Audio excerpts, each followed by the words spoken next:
Okay, I think it's time to start now. Over the last few years, the Arctic has become a popular tourist destination. Very popular. And according to some people, too popular. A prime example of this is this city. When we go out to the streets of Tromsø, we can see it and we can feel it. Over the past 15 years, tourist traffic to this country, Norway, has increased by 50%. And in Tromsø, it's been an explosion. And especially since the pandemic, I don't have all the numbers on how many tourists there are coming now as compared to earlier. But international flights to Tromsø rose by 20% from December 2024 to December 2025. So it's an ongoing, revolution that we are experiencing. And as we shall hear, it's not without problems or resistance from the local population. So Tromsø is a destination, but also a hub for tourist traffic in this part of the Arctic. So when you see tourists in the streets here, you can also be sure that there are lots of tourists other places in this region. They travel by boat, by bus, by car, and on foot, in cities, on the countryside, and out in nature. And this is just one place. This is happening many places in the Arctic, in Iceland, in Finland, in Greenland, etc., in a time and an area where climate change already has a huge impact. So environmental disturbances and increasing human pressure from mass tourism are reshaping landscapes that for centuries have long sustained both wildlife and indigenous communities and national parks in the Arctic, which has long been seen as sanctuaries of nature, are now at the front lines of these pressures. And the development has come so far now that we talk about overtourism, and let's be honest, it's not very positive. So one key question arises. What can we do to manage this situation? What role does legal frameworks play in balancing tourism growth with the protection of people, societies, wildlife, and nature in the Arctic? And that's what this event is about. And the aim is, of course, to share knowledge and raise awareness and maybe come up with some new ideas on how to deal with the issue of mass tourism. Welcome, everyone. My name is Guttorm Månes. I am head of communications at Nordforsk, and I'm the moderator of this event, which we have called On Thin Ice, Overtourism, Ecosystems, and Livelihoods in the Arctic. And with me, I have some great speakers. One of them hasn't arrived yet, but she'll be here when it's her time. And we have people from Norway, from Iceland, Sweden, and Greenland. We have two researchers, and we have representatives from different parts of Arctic society, Tromsø Municipality, the Sami Council, and the Arctic Council. This event will be divided into three parts. First, we will have two researcher presentations, followed by a Q&A, and then we will have a panel talk with the representatives from the Arctic societies.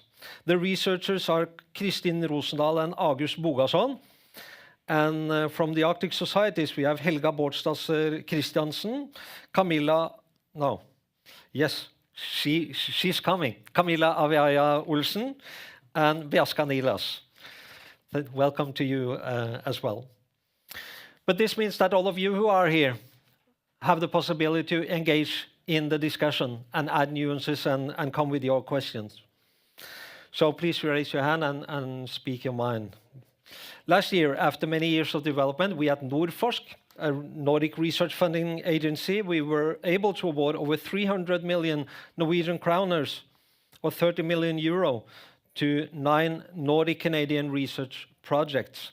The call received funding from Canada, Greenland, Iceland, Faroe Islands, Norway, Sweden, Finland, and Denmark, and the projects involve a total of 186 researchers from 66 different universities, institutes, and other research organizations across 10 countries. So it's rather huge, I would say.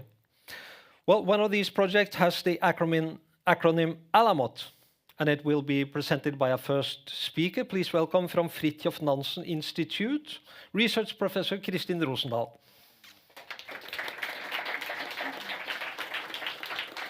Okay.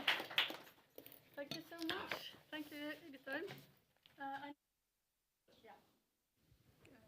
Is it on? Yes. You can hear me? Okay. You can probably also see me. I can hardly see you because I'm blinded by the lights, but it's going to be okay. Yeah, thank you. So my name is Kristin Rosendahl, and I'm a political scientist working at the Fridtjof Nansen Institute. And we were so lucky to get this ALAMOT project that I'm going to introduce to you. This ALAMOT, it stands for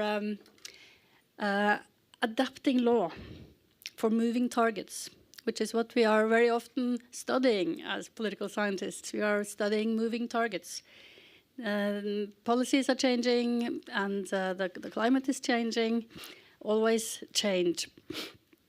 And we will be looking at how this interacts with biodiversity and also with indigenous and other local communities in Arctic national parks.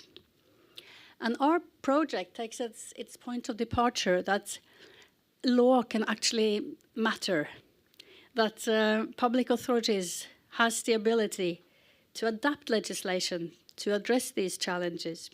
So in other words, we actually still believe in a so-called rule-based governance, which is, of course, as you may have noticed, a little bit strained these days when it comes to the international spheres, but at least at the national level and maybe also at regional levels, it is possible to do something about it. Let's see how this works. Yeah. Okay. So let me further introduce the ALAMOT project. It has funding from Nordforsk, as Guttorm was saying. It's a collaboration between 3 Nordic countries, Finland, with the Finnish Environment Institute, also known as Syke. It also had the Mid University in Sweden, and then the Fridtjof Nansen Institute in Norway. And the Fridtjof Nansen Institute, we are mostly political scientists and lawyers. We have been studying global governance of resource management and the environment for decades, generations, I should say. This project has just started, and we are going to go on until 2029. And this is very much an interdisciplinary project. It involves biologists in addition to lawyers and social scientists.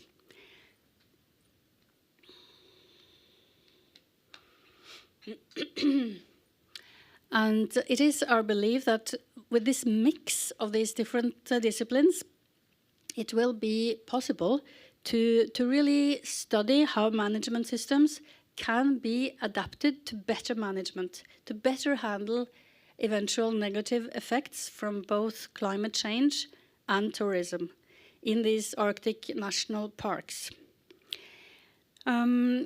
And our disciplines will work together to try to examine how the management systems are working today, how they can be improved, where are the gaps, and how will it be possible to improve them in order to improve the state for both biodiversity and for the people living in these areas.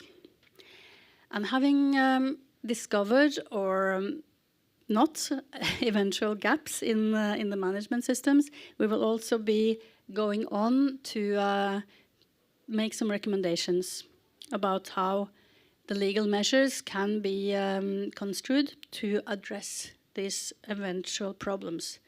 We can't take anything for granted. We don't know what we are going to find yet, so hence the language.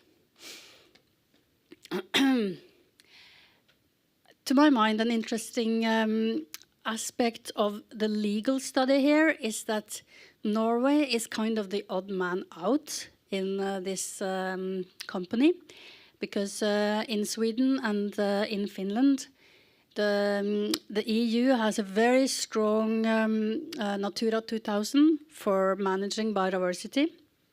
It has the habitat and the birds directives, and these systems are quite mature.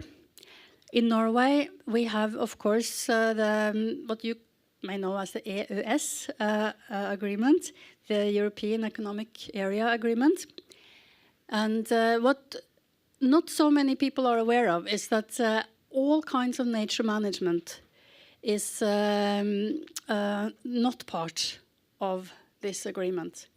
So that while Norway is adopting a lot of the regulations and directives from the EU, you probably read about this in the papers, but we never adopt anything that has to do with nature management, which makes it very interesting, I think, to compare the Norwegian situation with the situation in Sweden and in Finland. Also, Norway differs from the two others by having this reform in 2009, when all the responsibility for the national parks were delegated to the local level, to the municipality, which also makes for interesting comparisons to see what works and what doesn't.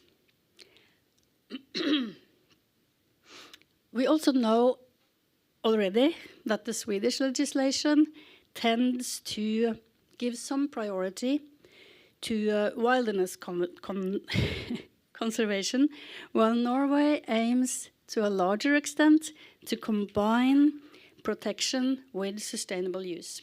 So these could also bring differences in the management systems. That will be interesting.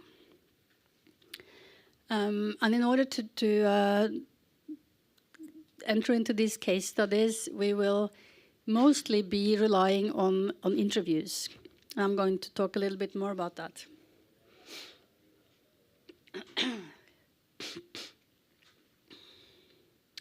So, just one example also from biology and from the ecologists, not only from the legal point of view. Now I'm on more thin ice because I'm not a biologist, even though I've been working with biologists for most of my research life. One example that I think could be interesting to examine a little bit further is this case of the crowberry, or krekling in Norwegian. It's a kind of plant that is now increasing in presence in very many of the Arctic environments. It is there's a tendency that it is sort of crowding out the lichen and some of the mosses also. And we know that the lichen is, of course, a very important part of the reindeer feed. So it's already under a certain pressure there. Some of it's already red listed. And another interesting thing about the lichen is that it has this albedo effect. I don't know if you're familiar with climate change terminology. Ice and all these white spaces, they tend to reflect in a way that sort of reduces the effects of climate change. So when the lichen disappears, it sort of speeds up the climate change, and this could be a really vicious circle then. So this is one of the things that our biologists will also be looking into.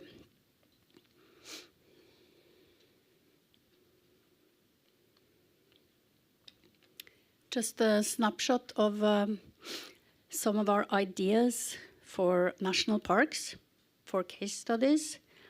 It's not, you have to take it with a pinch of salt because we are not completely 100% sure yet. But in Norway, it's probably going to be the Reisa National Park and probably also Stabbursdalen. And this is because I think they would exhibit very different types of challenges for the biodiversity and for the people living in the vicinity of these areas. And in Finland, the Kekkonen National Park, called wilderness areas in Sweden, it's the Laponia, which also includes 4 different national parks. Among them Sarek, which was actually Europe's first national park. I think it was established very early 1900s.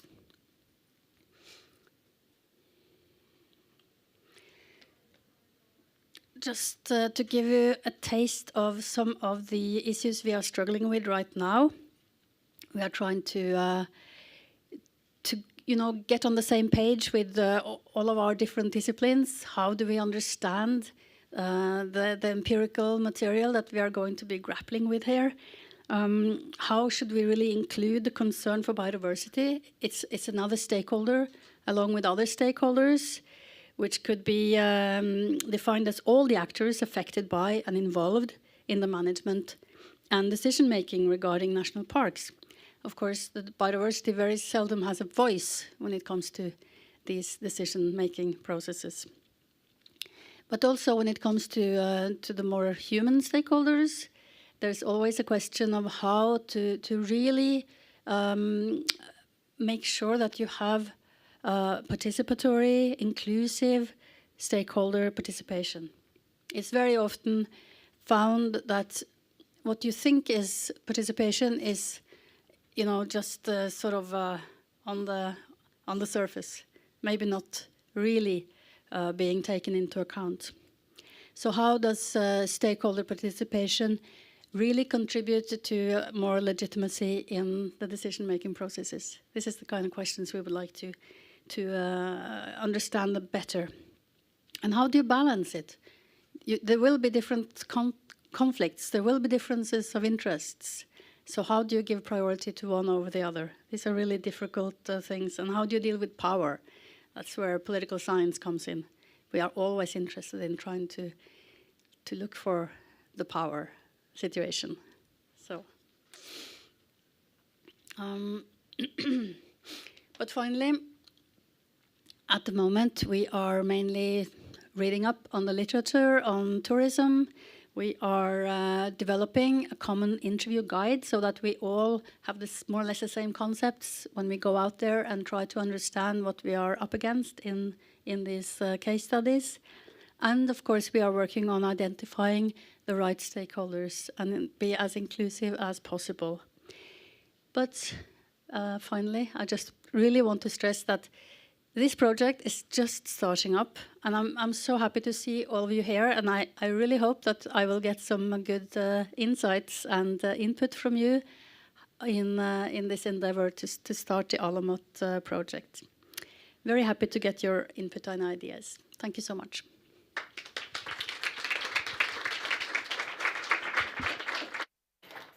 Thank you, Kristin. We will see you later on stage. Now it's time for our second speaker. He is from both Iceland and Sweden, and he works at the Nordic Research Institute Norregio in Stockholm, and he has done research on tourism in the Nordic countries. He is manager of the project Socially Sustainable Rural Tourism, and here to share his insights is Senior Research Advisor August Bogason.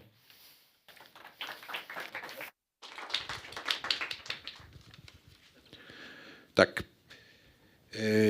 Yes, so I'm going to present some brief project results from this project that we have finalized, as you mentioned, called Socially Sustainable Tourism.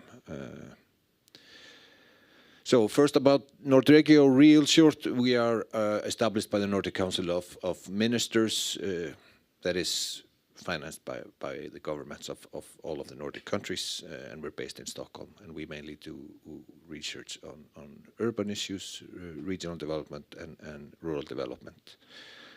We are mainly social scientists, political scientists, that is economists, a lot of geographers, even social anthropologists and so on. And we do applied research, policy relevant knowledge, try to facilitate knowledge transfer, and of course everything is done in Nordic cooperation. So these are our core research areas: urban planning, rural development, regional development, as I mentioned earlier. And we are focused on the Nordic countries, but we also have a geographical scope and include the Baltic states in a lot of our research. Then we're involved with a lot of EU larger projects as well. And then we have an Arctic focus as well. But a little bit about the project and setting the scene for it. As mentioned at the start, tourism has been on the rise, not just globally, but especially in the Nordics. Main focus when it comes to research on tourism has been economic aspects, and then in recent years increased focus on environmental effects, of course, as well. There has been a lack of research on social effects. And at the same time, we hear reports in news on ongoing protests because of overtourism in places like Venice and Barcelona, where tolerance levels towards tourists is going down.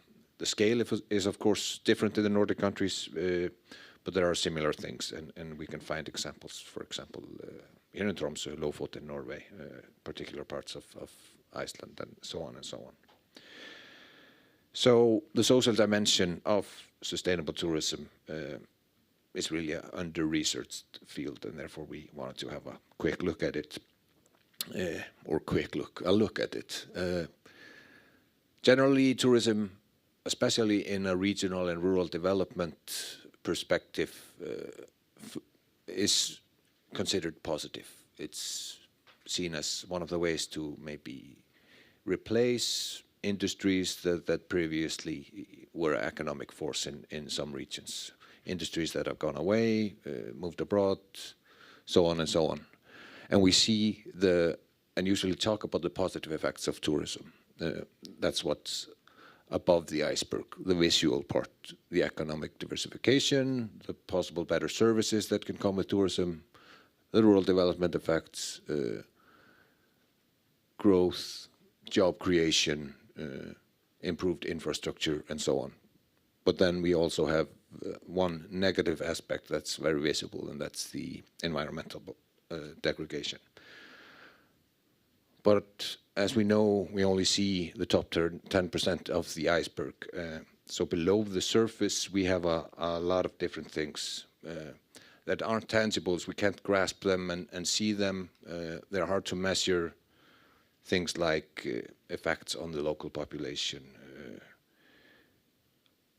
As mentioned earlier, how the community engagement is, effects on things like housing, transport systems in some areas, water supply, energy supply, and so on and so on.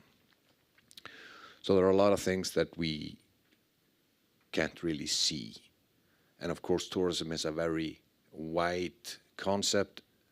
Tourism affects and is affected by almost everything we do in society. Being a tourist means being a human, with everything that involves with being a human, just not at your home, which means you sleep, you travel, you eat, you drink, you buy things, you can get sick, you can get in an accident, so on and so on. So it can put a lot of pressure on especially smaller societies. So we started simply out in this project by trying to determine what socially sustainable tourism is. What is the social in sustainable tourism? How is it understood? And across the Nordic literature, both academic literature, but also in the Nordic tourism policies at the national level, if I found a few reoccurring components or themes. There's a lot of talk about community engagement and empowerment, cultural integrity, possible outcomes of over-tourism, equity and accessibility, balancing traditions with innovation. Stakeholder collaboration is always highlighted in these policies, as well as partnerships between public and private, and so on and so on. There's discussion on monitoring tourism behavior, evaluating, and then there's talk about tourism being able to create decent work and a fair local employment. But asking the question, are social aspects of tourism being considered in tourism policies in the Nordic countries? We can answer that quickly by saying yes, but to a very various degree. It's identified and acknowledged, but not necessarily defined or conceptualized in any deep way. There's talk about measurements, but no specific indicators, or they are missing or quite unusable. And this is very different between the different Nordic countries, I would have to say. And during our research, just since I'm in Norway, at the Norwegian national policy was by far the one that conceptualized this in the best way. So that's out of the way. Community voice is weakly integrated in many of these policies, and a lot of urban models dominate rural and Arctic contexts in these national policies. And I'm going through this very quickly. There's a lot of other results that would be interesting to speak of, and hopefully we can mention in the dialogue later on. But we came to an understanding that there is, in fact, a common Nordic understanding of what socially sustainable tourism is. We agree, and we put it in our policies, but we're not necessarily then doing the work needed to monitor how the societies, especially those under pressure from tourism, are in fact developing, how the local population is viewing the tourism development. So a destination can become socially unsustainable long before the tourists or the guests noticed, but the locals identify it much sooner. And our research shows that social and cultural pressure rises before ecological degradation, for example, is visible. When residents feel squeezed, housing becomes too expensive, they maybe find their identity compromised in some way, and so on. Support for tourism also goes down. And then once trust erodes, adaptation becomes more or harder, more expensive, and often it's too late to react. So based on this, we had a few recommendations from our results. And I should also say, without going into too deep into the methods, we did this policy analysis and then went to and did a case study in each of the Nordic countries, including Greenland, Faroe Islands, and Åland. But we definitely see that we need improved governance, cooperation, and coordination. Even though we in the Nordic countries are at the forefront of doing this, it's still apparent that we need to do even better. So comparing us to other nations maybe in Southern Europe, or not to mention other parts of the world, we're doing quite well, but still the people at the places feel that we have to do much better. So we need enhanced stakeholder collaboration, and it's very interesting to hear Christine mention earlier that, and it is in all of the policies, and all of the policies are developed, and it's usually at the front page. This was done in a widespread collaborative effort, but then the question is, how widespread is it really, and which voices are truly being heard there? So we need to do better there. And then, very importantly, we need to improve data collection and analysis. We need to measure in a systematic way, for example, how the local populations are how they feel about the tourism development, and we need to do this on a regular basis to be able to compare it from year to year. Of course, this costs time, resources, money, and so on, But nonetheless, I think it's very important that it's something that we do to be able to be more proactive and not just reactive. So I think the last sentence there, define, measure, promote, and agree on what socially sustainable tourism is the most important thing. And if you want to read more, please go and fetch our report. It's long, but it has a great summary as well, so it doesn't take that long. And then hopefully we can dive a little bit deeper in the discussions in the next few minutes. Thank you. Thank you, August. So you can stay, and Kristin, will you please come up here? We are now opening the floor for questions from the audience, and Mitch in the back here will follow the microphone around. So, but I can start. We are hearing now about the local versus the national level, etc. And you, Kristin, you explained that Norway is the odd man out with having, you know, a strong local. Is it on the level of kommuner, also municipalities, and we also see that in the recommendations that, you know, local empowerment is a good thing. So how do you look upon this? Is it better to have, you know, international laws that the municipalities themselves can't overturn, or what's your take on this? I guess that depends on your inclination. It depends on what you would like to see. If you would like to see, for instance, red-listed biodiversity being taken care of, you would probably prefer to have national objectives, and that's also what sometimes is advised in the Norwegian case, because we have a tendency in Norway that piece by piece our biodiversity is actually disappearing because everything is now delegated to the local level, and that is a political priority. And so again, it really depends on your political views and what you would like to see.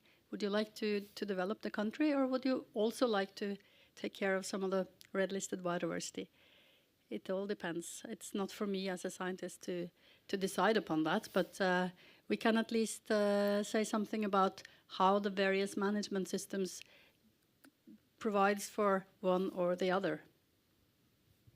Thank you so much. Then we have a question here. Please say your name and to who you're addressing your question to. Hi, I'm Marja. I'm a PhD candidate at the University here in Tromsø.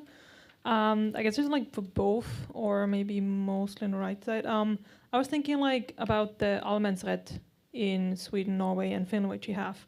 How do you see that to develop in future? Because like I think it works. It works now because we have relatively few people on a big area. But if you start to have more and more tourists, how do you see that developing in the future? Like, is it something we need to change? Like the law needs to change that there cannot be a general allemannsrett anymore. Should I start?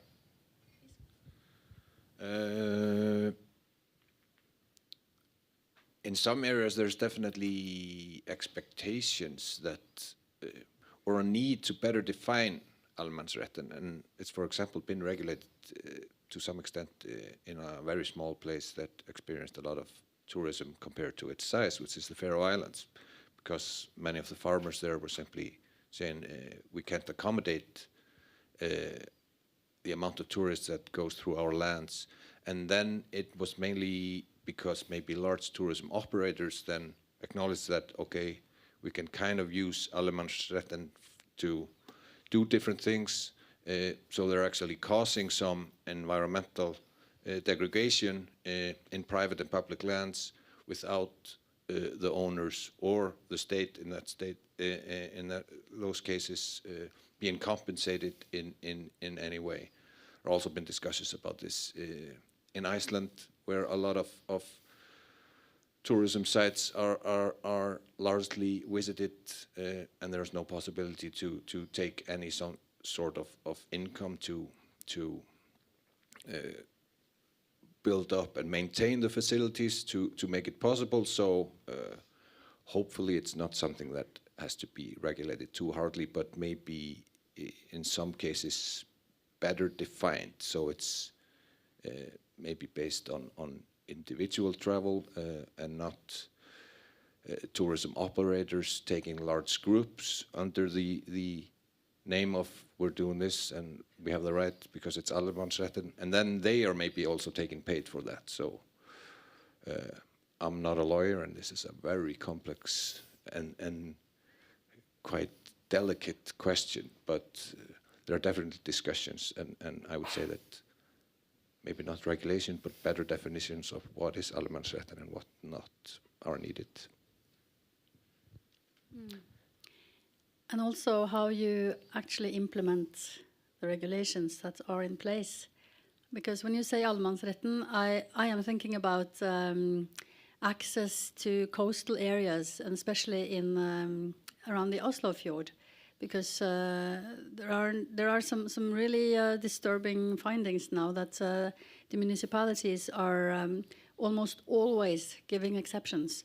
Whenever somebody would like to put up a small house or a wharf or whatever, they always get it. So that I think now 70% of the coastal areas has now no longer access for regular people.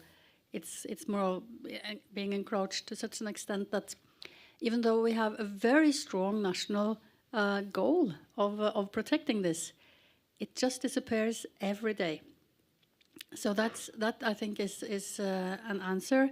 And again, it's a very political question, and it depends on your standing there, what you actually prefer. And so this is something we will be very open about when it comes to our examinations here. We will try to avoid leading questions, but really try to see how the local people are actually thinking about this. And I guess I could just mention Finnmark and Melkøya, and you will know exactly what we are talking about.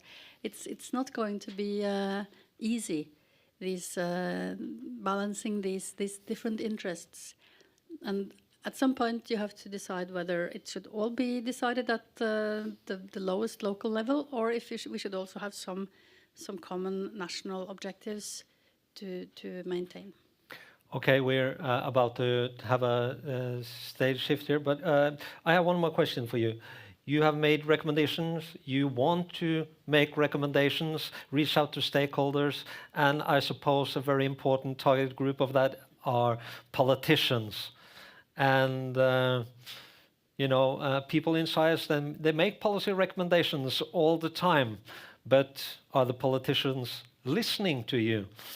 I really hope they do. August, you first. Have you met any local or national politicians who have studied your report with interest? Yes, I've made similar presentations, even in much more detail to policymakers at least. And as reflected in the policies that we reviewed, they are all well aware of these, and they use the right lingo in their reports and say that this is important and so on and so on.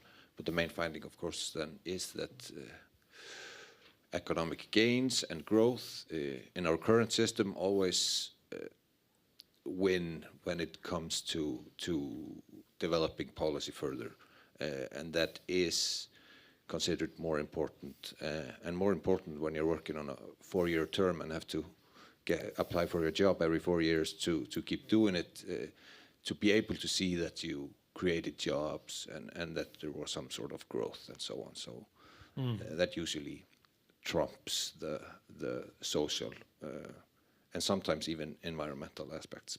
Yeah. Okay, you have a really big job ahead of you. How can you triumph, economic growth in your recommendations? Well, it depends what kind of institutions you would like to see strengthened, because I think that over the past 30, 40 years, we've seen that the central environmental authorities have lost some of their clout, some of their influence, and some of the measures that they have been having before. For instance, the state governor that can object to municipal area plans. Very, very seldom is this accepted by the Ministry of Rural and Municipalities. So again, we are left with a political question. And we can only make recommendations based on how we find that the people in these areas are what their perceptions are and their wishes are. But they will probably also be very, very different depending on their political standing. Okay, thank you so much. Thanks to August and Christine. And we will have a short break to, just get some new people up on the stage. Please give them a hand. So now I would like to invite up to the stage Helga Bårdsdatter Christiansen. She is a sustainability advisor in Tromsø municipality. Please take a seat here. And then I would like to invite Bjaska Nilas, who is a deputy member of the Sami Council. And finally, I'm not sure if she has arrived. Yeah, great work. So it is Camilla Aviaya Olsen, International Chair of the Arctic Council Sustainable Development Group and Head of Section at the Ministry of Foreign Affairs and Research Greenland. Welcome, I understand you're busy. There are meetings. A lot of people talking about Greenland in different settings these days. I will start by giving each of you a few minutes to comment on the following. How do you and your organization approach the issue of overtourism, ecosystems and livelihoods in the Arctic? And I will give the word to Helga in Tromsø municipality first. It's on. It's on. Hello. Yes. Hi, everyone. Great question. A timely question for the municipality. What are we doing? I think, first of all, we have to acknowledge that we have not done enough so far. And first of all, we are trying now to figure out what is the status quo. And it was very interesting to hear the two researchers talking about what their findings and also what they want to find out. What we are seeing now is the huge impact on the social dimension. A very tired local community that are more or less, let's put it on the edge a bit, unwillingly hosts for tourists arriving. They have not been a part of planning this or working for it. On the other hand, many have been part of planning for an increased tourism for 30 years and worked hard for it. But we talk a lot about collaboration between different stakeholders. We also have to admit that how the state of Norway is built up with a lot of silos. Collaboration also between ourselves within the municipality, within the county and within the government is very important. And that is something that we are really now trying to do better.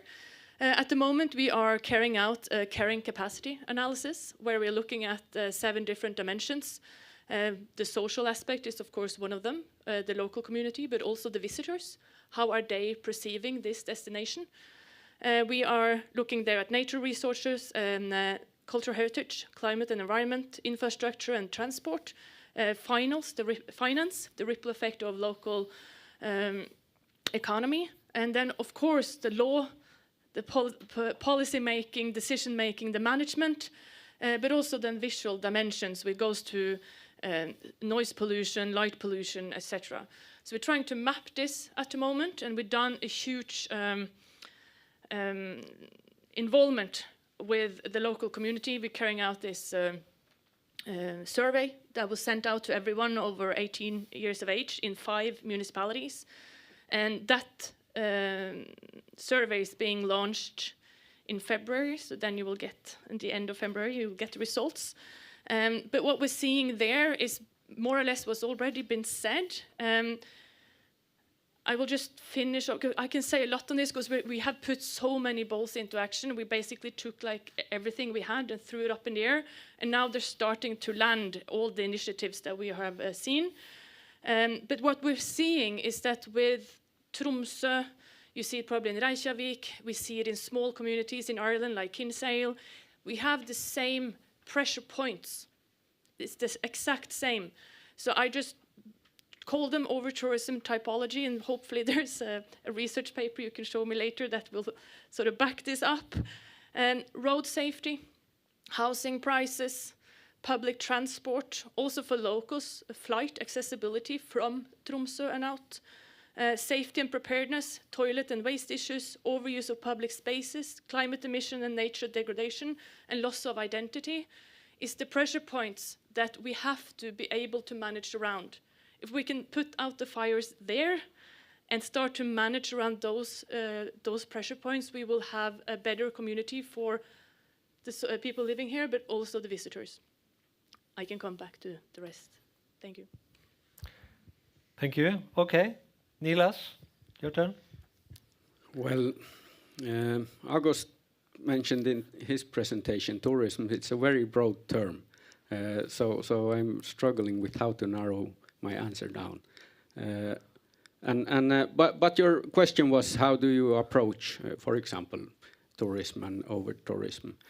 Sami Council and generally the Sami political movement and the movement in general has a very rights-based approach to most of issues. And I'm happy that it's not only tourism that is the theme in the headline for this side event, because ecological balance is core for indigenous people's survival. Tourism is a part and becoming a bigger part of this imbalance. Tromsø is maybe the horror example of tourism in the north, plus, for example, Rovaniemi on Finnish side. And now I will move a little bit into the shadow sides regarding indigenous peoples and in our case, the Samis of tourism. I mentioned Rovaniemi especially because the ugly way Sami culture, our heritage, our knowledge has been stolen and used in that tourism machine is just, what's the word in English, despicable. For example, the Sami parliament on Finnish side have made guidelines for proper tourism. They are pretty easy, accessible also, and seem to have had some impact over for operators. And also, it's a guideline for Samis in the tourist industry. There has also been projects from the Sami side. How do we see tourism? How do we strengthen? How do we do sustainable tourism? One project was, I think it was 2021, it was finished, the report. Corona affected also that, so it was delayed. But the short answer is rights approach. You just have to cut me off because I will talk for a very long time. The law. When I say rights-based approach, then of course law and regulations are core. So we try to affect and to be part of that lawmaking. That's not easy. And I want to also address the term stakeholder. We are right holders. There is a difference. And has to be taken into account also in research. So it's just a reminder, stakeholder and rights holders. There are different things. And we as indigenous peoples in part of the world order that has been mentioned, challenged in these days. We have UNRIP, the United Declaration on Indigenous Peoples' Rights. It's a core of human rights. So it was also, Kristin mentioned that Norway is like also a rights-based approach. That's not the reality. On my side of the table, that's not the reality.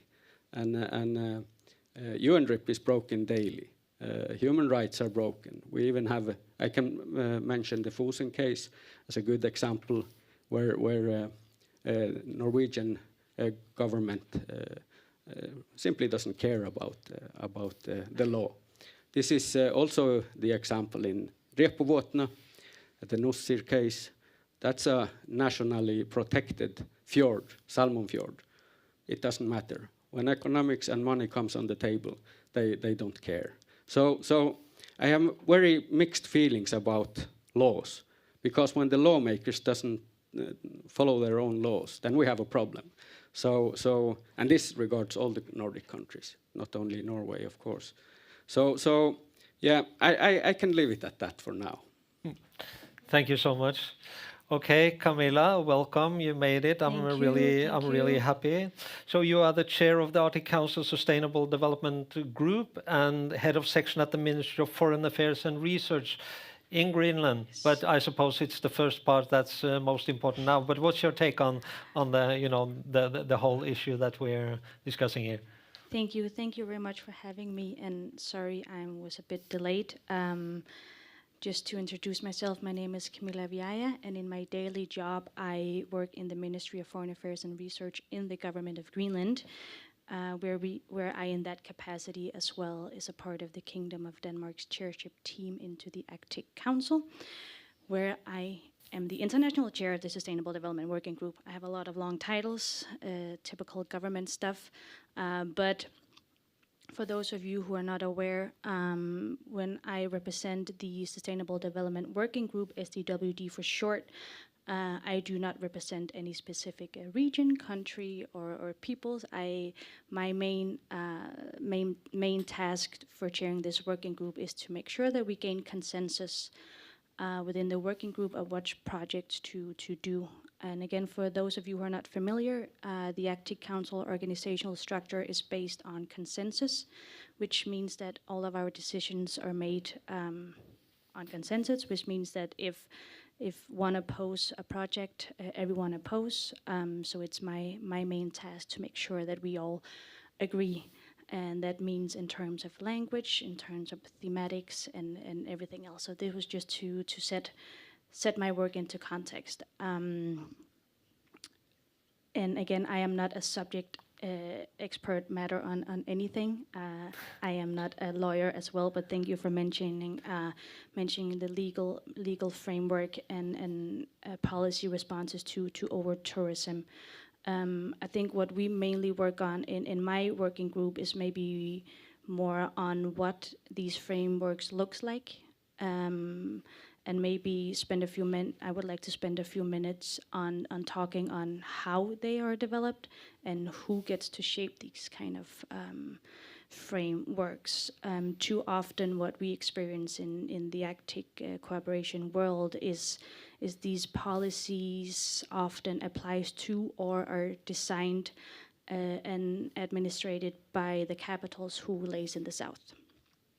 So most of the times we know these are made with good intention, but we often see a huge risk in what I will call comfort of consultation, which often we see these policy makers, it's easy to listen and it's easy to hear these talks over and over again. And often we see that the policy makers takes what they find convenient and tick up some kind of consultation box. So this process often will look inclusive, but falls short of the producing policies that truly affects the realities within the Arctic. So from my perspective, or with my Sustainable Development Working Group hat, we like to work with something we call co-creation, which I see to be the only way to make these kind of frameworks relevant for those of us who actually call Arctic our home. Policies should not be imposed on our communities, and they need to be developed in genuine partnerships, taking the local needs and the local knowledge and indigenous people's knowledge and lived reality seriously. And we do value that in our work. And I'm being super mindful of time, but I could also speak forever, so please feel free to cut me short, and you're also welcome to interrupt me. But I think maybe just a couple of examples of how we do, what kind of projects that we do have within our working group, where we try to approach this way of co-creation or co-production from a different angle. We do have an ongoing project that we call Livelihoods and Economic Security in the Arctic, which aims to provide actionable knowledge that can support economic security of Arctic peoples. And a key principle of this work is to recognize the complexity of Arctic livelihoods. And maybe I would just stop there and I can elaborate a little bit later on. Thank you so much.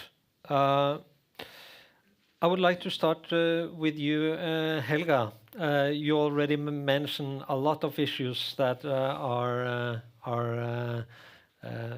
coming in the wake of the growth in tourism, and there are meetings all the time with politicians from not just here but also from the national levels. And when you are meeting them, what are they saying? Because I suppose it's some sort of unregulated terrain. If it's possible to move a plane from Brussels or wherever up to Tromsø, then you're free to do it? Yeah, good question. I support a lot what's been said already. When we speak to the national level, we always discuss what can we do, and very often the answer is that we're planning to make a plan, which is I don't come from the public sector, I come from private sector, and then you get a short heart attack when you hear this kind of a rash. And I'm a bit, it's very good with frameworks and it's very good with strategies, but on a local level, very often a strategy that we have plenty. They are well kept in drawers.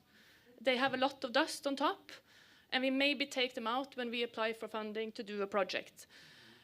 So one of the things that we're discussing now is that, okay, how can we use the framework that we have? And when we need to do, also as you mentioned here, to do it through co-creation. So it's actually something that is kept. And what we're trying to do now is to make Tromsø sort of the pilot municipality or the Tromsø region for certification. So we have created a guideline together with AKRIM, and that is the work criminal cooperation between the authority stakeholders like police and others. I don't know the English words. Arbeidstilsynet, NAV, etc. So we created these tour operator guidelines that we gathered the laws and regulations that are, when you put guests in a car and you drive around, these are the laws and regulations that apply.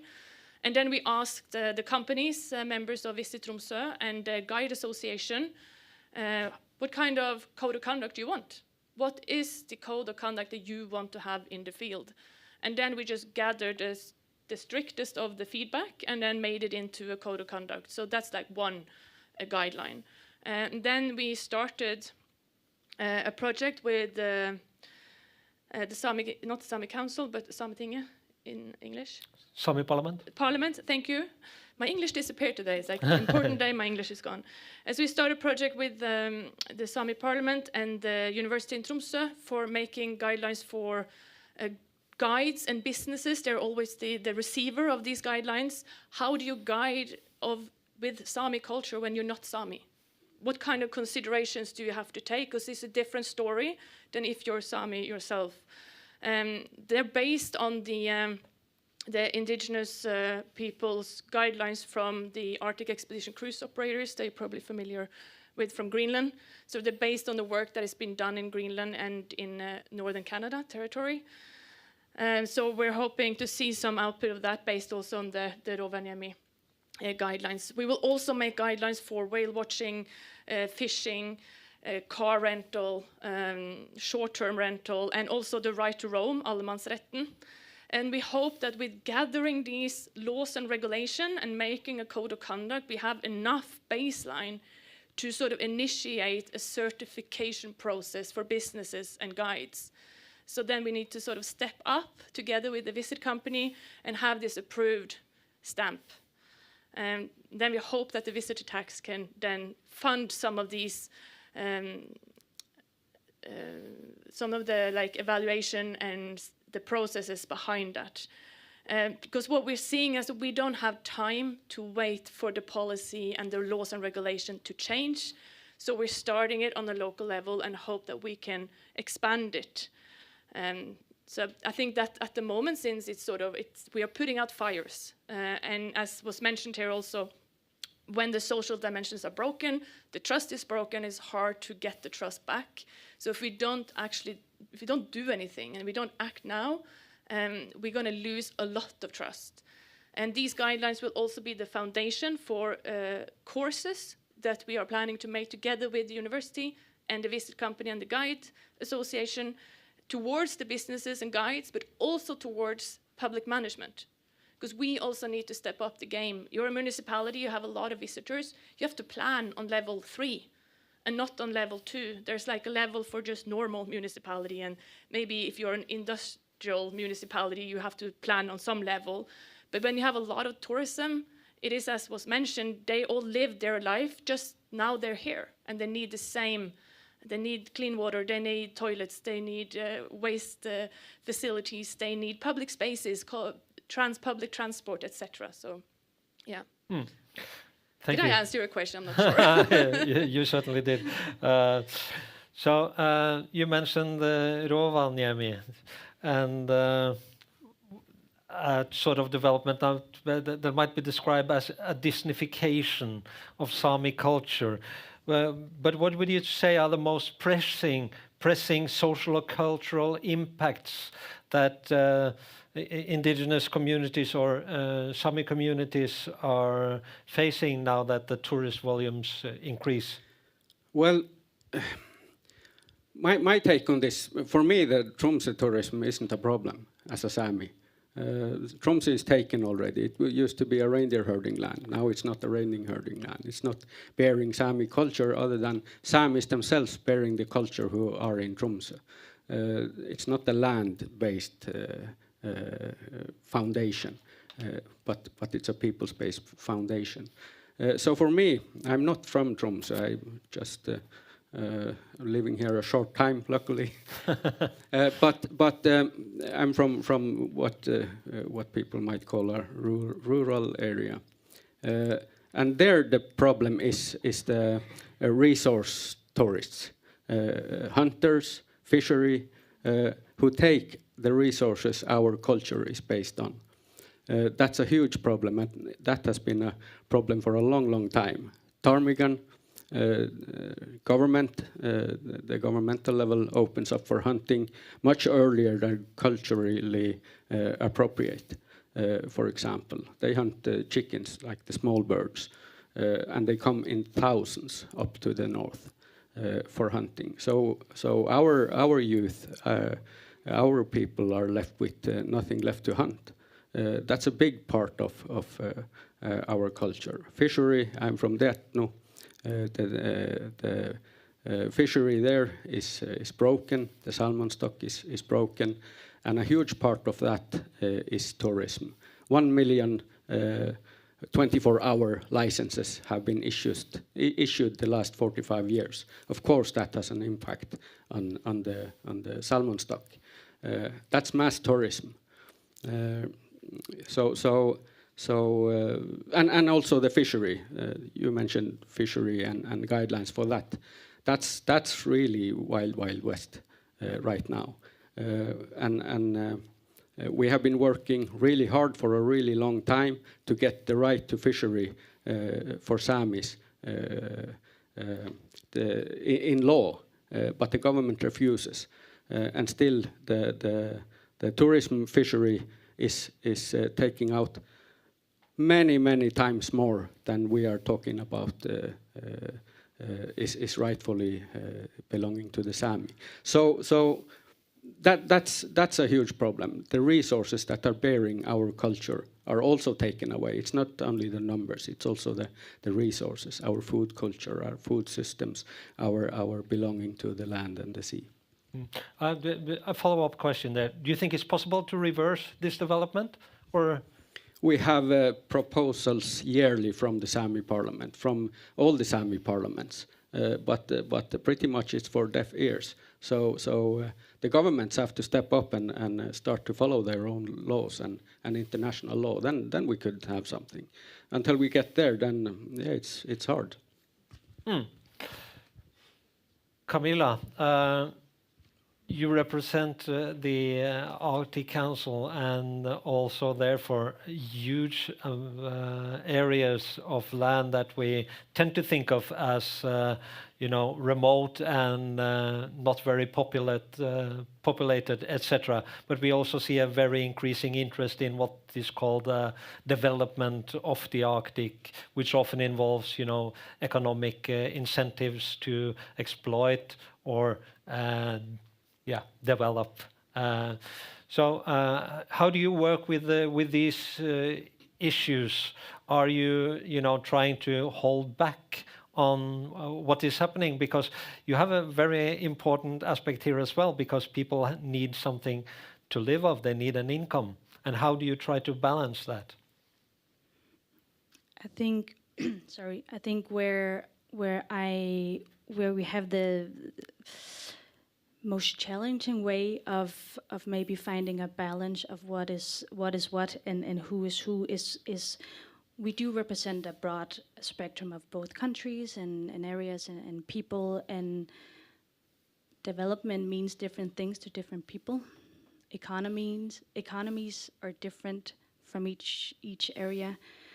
We often see a conflict between our states that believe that economic development is industries and mining and all sorts of big businesses and building hotels, but we have a lot of our people where our economies is based on reindeer or salmon or the oceans or fish or whales, and sometimes we do see a disconnect with how those different types of economies and development are portrayed and valued. So I don't know, I cannot answer that question because it's often about, in these multilateral collaborations, is often about give and take. If you ask my personal opinion, some things shouldn't be given and shouldn't be taken, but that's not up for me to decide. When we look at this for over-tourism perspective, maybe just to piggyback a little bit on what Baska is saying, is that we do see a huge growth within over-tourism, where we often see that the tourism, at least in Greenland where I'm from, is often portrayed as come see our beautiful nature, come experience our fjords and our oceans, but people tend to forget that a lot of this nature is actually not just nature, it's us and it's culture. So we often see a huge cruise ship coming in and taking over the entire city, and then they see these cute, I guess you all seen the pictures of cute, tiny, colored houses in Greenland. Want to take pictures of those, but they just walk all over the land that the houses are laying on, and they forget that we have another type of world view that you might have as an outsider. So a lot of these things are disconnected. Sorry, I went off a trail there, but yeah, it is a difficult balance to gain, at least from an Arctic Council perspective, to gain a consensus of what economic development is and for who. I have a follow-up question. I'm not sure if you can answer it, but I read a report that Greenland was considering a new tourism law to manage the rising number of visitors in ecologically and culturally sensitive areas. And the proposed law would use a zoning system to classify areas into green, yellow, and red zone, and restrict access for tourists in high sensitive areas. You are nodding, so obviously you know about it. What has happened with this proposal? I know of it. This is, again, it's not from my ministry or from my department of work, so the technical terms I am not familiar with. But it is things has been implemented. We are right now seeing that when we do have these cruise ships coming in, it's a requirement that the people who are offering tourist trips or boat trips or sightseeing or whatever you call it needs to be hired locally. So we don't use workforce from other companies outside. A lot of this we also see, I think we did experience, if I remember correctly, a year or two ago maybe, that we did have cruise ships hitting ground within the fjords. We do not have mapping accessible to all of our fjords, because we have always just relied on that we know, and normally we don't have other people in our fjords. So suddenly nothing happened, but ship hit ground, and it took the search and rescue people 4 days to get there. That could have been terribly wrong if something did happen. So we are really, it's both to protect the people who live in the land, but it's also for the people who come from outside, because a lot of people see this as a huge adventure, but they maybe don't really know how to walk in our mountains. And that happens in a lot of areas because tourists are inexperienced. And just 3 days ago, you were at the crisis meeting here in Tromsø. And can you tell us about the background and what happened there? Helga. Tell all the secrets.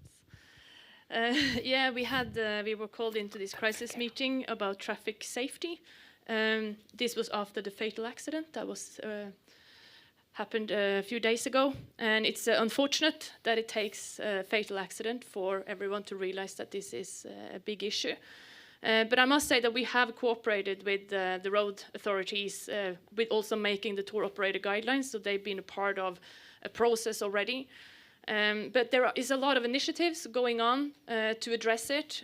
So the meeting was more or less working on how do we put all these initiatives together, and how do we make sure that if there are parallel initiatives that they're strengthened, and to put money on the table to have actions. That was the core of that. I'm very happy that the municipality was a part of the meeting. This is the hotspot for where the tourists come. They sleep and they stay. They don't overstay. We like them to stay longer. But to think about climate here also. But they are transported out into the district. A lot of the Northern Light tours goes all the way to Kilpisjärvi. So there's a lot of pressure in the district municipalities. So that is also one of the things that we're looking at when it comes to the taxes. I also would like to address a few things that is happening in Greenland. And I think you already passed a law that says that tourism companies needs to be, I think, is above 50% locally owned. And I think that's a law to look towards, because what we are seeing now in this region is an increased black economy. We have no overview of who's doing tour operating. We don't know. We have a few with the Northern Light tours that they have a license to drive. We roughly assume that, little bit finger in the air, but 30-40% of those that are operating are not registered. They don't have a license. If you read the newspapers, 12 people already last year were thrown out of Norway for operating illegally. That means a lot of tax money goes also out of the country. And then we're back to what's our story? Like, I'm not Sami, I don't come from indigenous population, but I have my culture also. You have your culture, you come from Greenland, yes, that culture. How do we protect that culture? How do we protect the stories and the identity of our local community? And at least it needs to be rooted locally. So to look a bit towards what Greenland has already done, they've been in this for a long time. And also look towards Svalbard. What's been they done in Svalbard? Svalbard is easy though, because it's like regulated a lot, and there is no right to roam. But they have a limit on how many passengers can be on a cruise ship when you sail around the island, because of preparedness, because of ice. And the same in Arctic Canada. You have to have an icebreaker if you're going through some of these regions. So there's a lot more laws and regulations around it. And I think it will spark also the right to roam. For who? the law was outdated when it was implemented. Remember, there was a war in between the law being made and the law being implemented. So it was already outdated when it was put into place. And that's what we're seeing. The laws and regulations are outdated, and we need to focus on what kind of growth do we want? Is it based on more coming and more quick money, or should it be based on building professionalism and more? Okay, we talk about sustainability. We want to sustain something, but I think it's a bit weak. To sustain something is to just have it as it is. What about talking a bit more about the regenerative tourism, the tourism that gives back? To Faroe Island, they closed for maintenance because they saw the wear and tear of nature degradation. And I think to look towards more tourism aspects in that way, if you pop up, if you have a hotel or an overnight stay, are you doing it the whole year round or just seasonally? Because a whole year round that's a workplace for someone the whole year round. If you take into consideration how do you walk in nature, to make site-specific guidelines on places that are heavily visited, that it says, this spot right here is vulnerable, don't walk towards the house of Laila, she doesn't like that. And remember to talk about this is the history, this is the flora, and this is the fauna that you see in that area. And this has already been done by the expedition cruise industry. So I think if we look towards what has already been done, try to use that, build it up, build the competence, and then throw it towards the high stakeholders and decision makers and try to implement that at some sort of laws and regulation for certification, etc. I think that should be the way forward, so that we take that into action. Thank you. Very clear. What you say? Recommendation? Yes. Thank you. I want to ask a question to both Biaska and Camilla. What do communities actually want? Fewer tourists, different tourists, or better managed tourism? It very much depends on the community and the possibilities there. Everything is, things are not static and universal. So if we approach, in this instance, tourism from the local level, so then you are starting in the right end, obviously. But here I have to throw in, the local level is not always the municipality. The municipality is often the problem on the local level, and this and especially in Sami cases, and that's again the point of money trumps common sense very often. It has been mentioned here a few times already, but and collaboration. And respect, mutual respect between the local communities and the actors and businesses operating there. I want to highlight Alta as a good example in this regard. They have joined and made this network. I believe, if not all, but basically all the tourism businesses there, and they have actually made this effort because they saw to Tromsø and said among themselves that we don't want to become Tromsø, so we have to do something.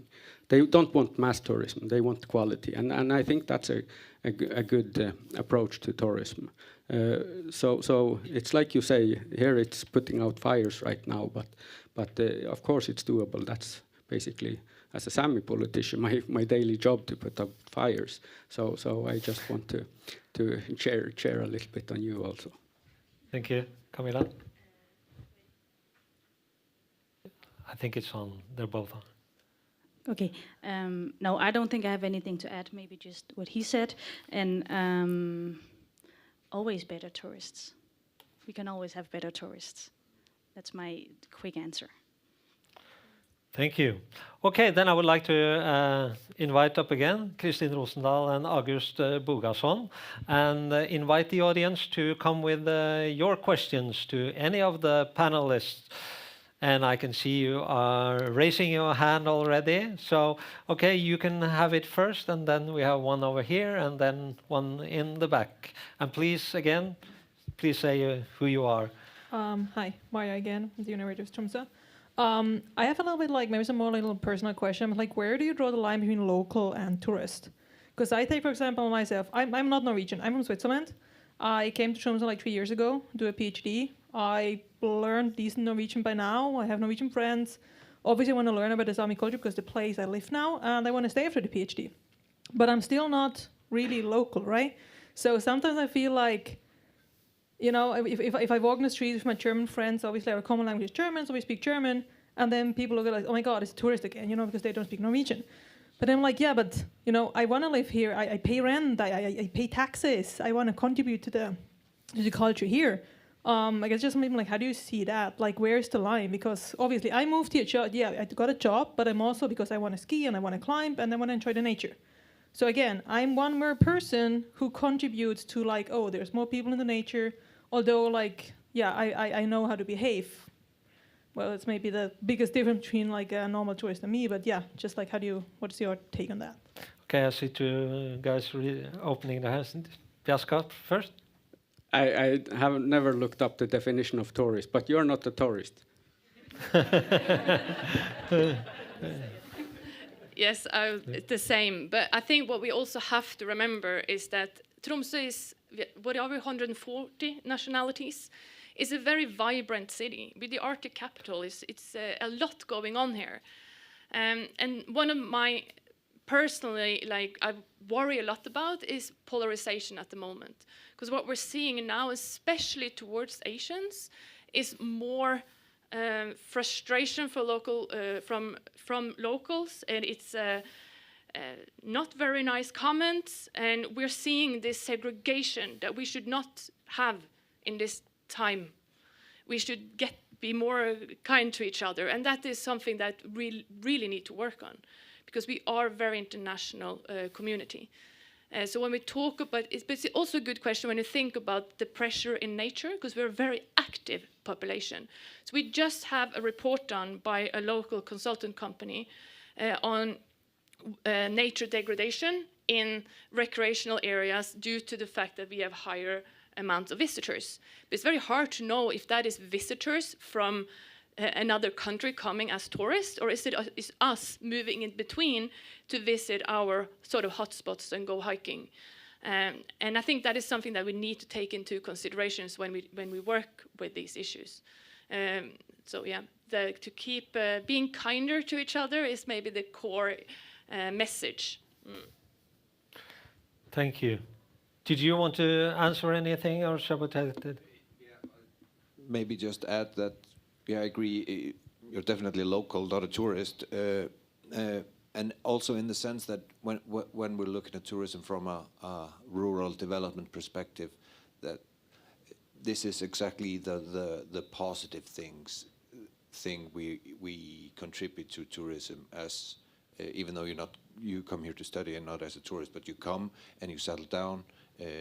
Most of the people related to the tourism industry, and I know, for example, the people in Ilulissat in Greenland told me that the people working in tourism there come during the high season, during the summer, often young people from Denmark, and the locals refer to them as butterflies. They come in the spring, they leave in the fall. And that's also, they don't contribute in that sense to the community, to the social aspect, to the culture as such.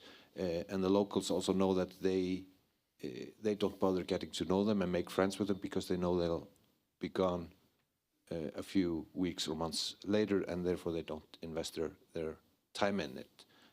And that's really a problem.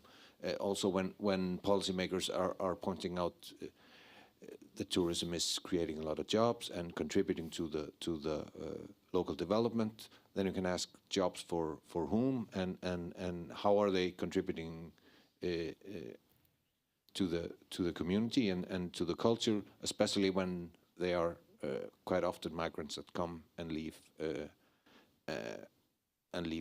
very little behind socially and culturally, which I think you are doing.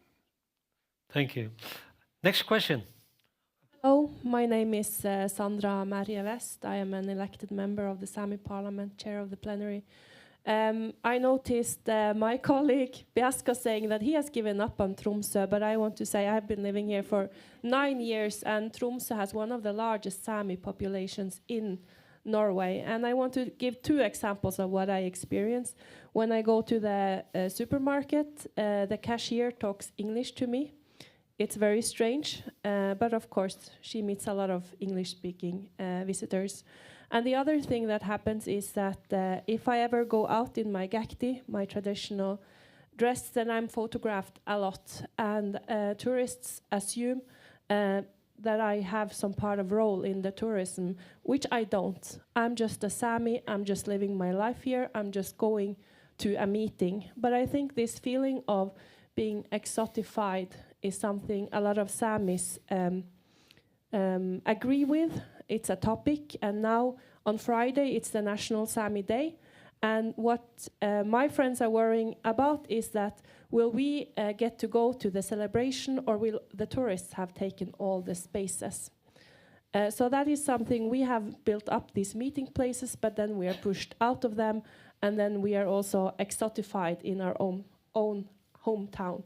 But I want to hear is like how can we combat that, or what strategies can we use to meet that?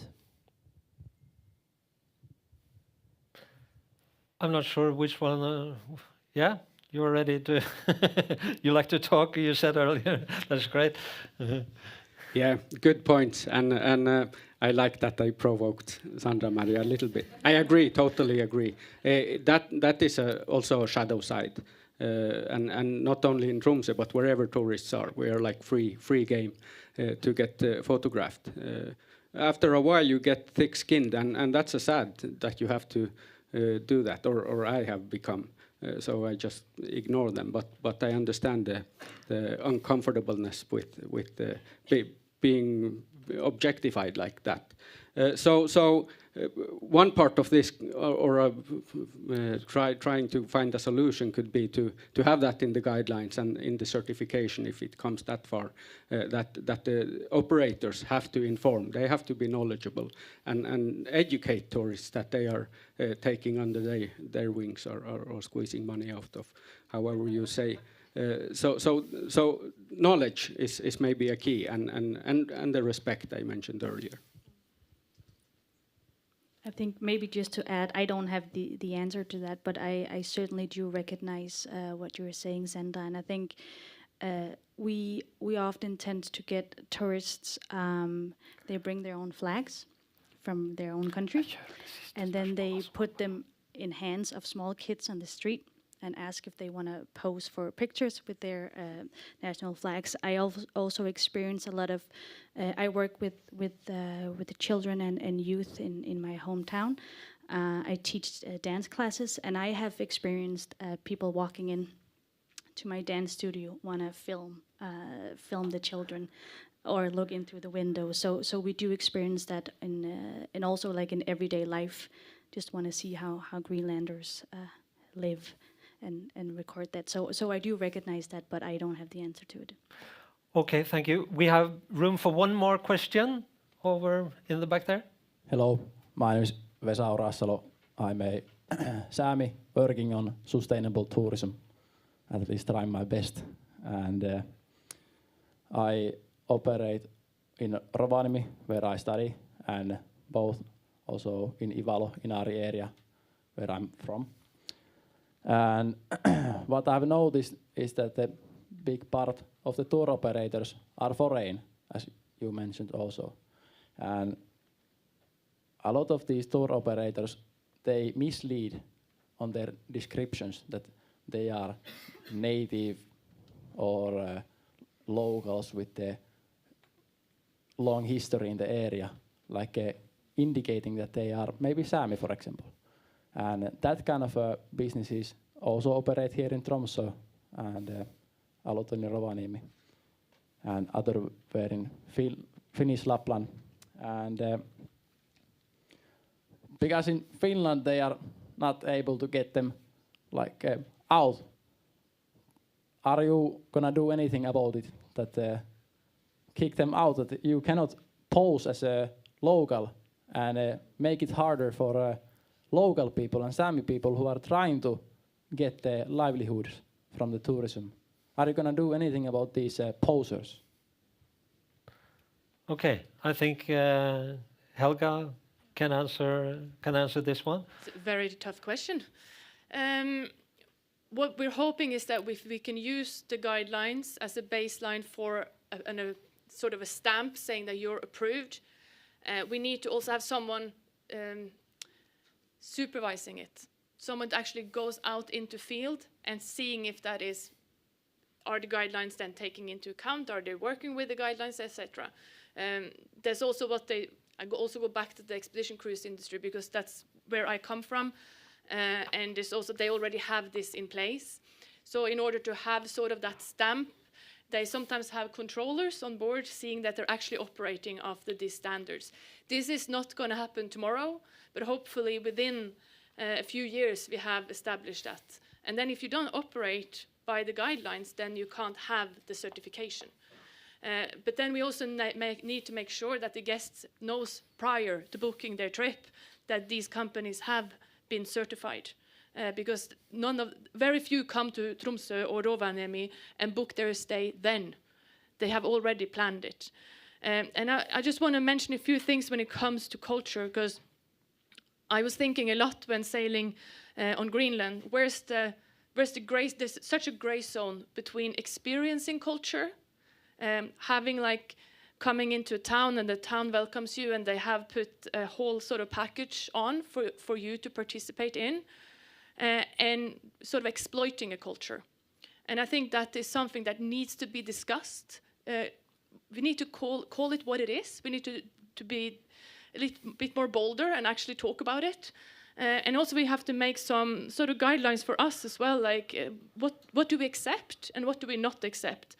And that has to be done not in the municipality, but together with the local population. We need to figure this out together.